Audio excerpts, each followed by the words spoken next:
అందరికీ మర్నాతండి. నేటి దినమున నేను ఇది చేయలేను అని ఏ విషయంలో అయితే మీరు కలవరపడుతూ ఉన్నారో ప్రభు నామమును బట్టి బలపరచబడి నేను చేయగలను, నాకు ప్రభు తోడుగా ఉంటారని నమ్మకముంచి పనిపూనుకొనండి. ప్రభు తప్పకుండా జయమనుగ్రహిస్తారు. దేవుని యొక్క వాక్యమును చదువుకుందాం.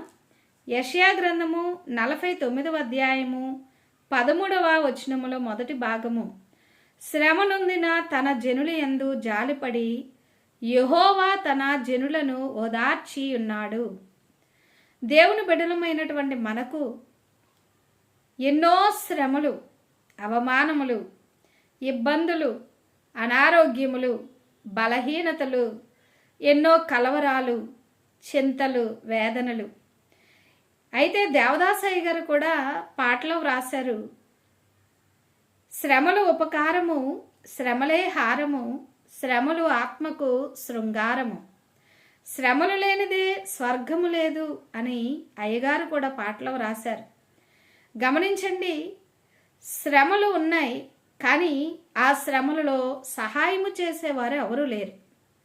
ఆ శ్రమలలో నిందించేవారు, అవమానపరిచేవారు, మీ తెలివి తక్కువతనమే ఈ విధముగా శ్రమ పొందడానికి కారణమైంది అని చెప్పి మిమ్మల్ని దూషించేవారు, అలాగుననే మీతో సహాయం పొందినటువంటి వారే వారి యొక్క ముఖమును మరుగు చేసుకుని మీ నుంచి దూరపరచబడుతూ ఉంటే, గాయపరుస్తూ ఉంటే, ఇంకా మీరు నలిగిపోతూ ఉంటే జ్ఞాపకం పెట్టుకొనండి, ఎవరు మిమ్మును ఓదార్చకపోయినా, ఎవరు మీకు సహాయము చేయకపోయినా శ్రమ నొందిన తన జనులను ఓదార్చే దేవుడు ఈ సమయంలో ఇప్పుడే మీ కుటుంబంలో ఉన్నారు. ఆయన మీతో కూడా ఉన్నారు, మీ చేయి పట్టుకుంటూ ఉన్నారు, మిమ్మల్ని నడిపిస్తూ ఉన్నారు.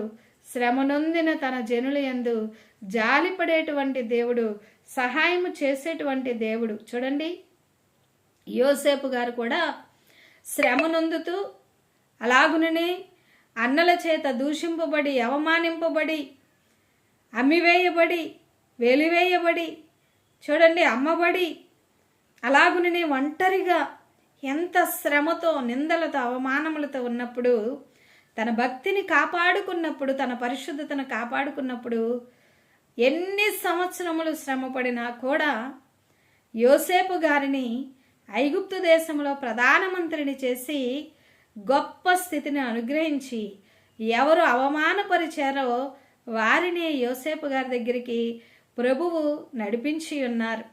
గమనించండి, నిన్న నేడు నిరంతరము ఏకదేవుడిగా ఉన్నటువంటి ప్రభువు అట్టి సహాయము మీకు చేయబోతూ ఉన్నారు.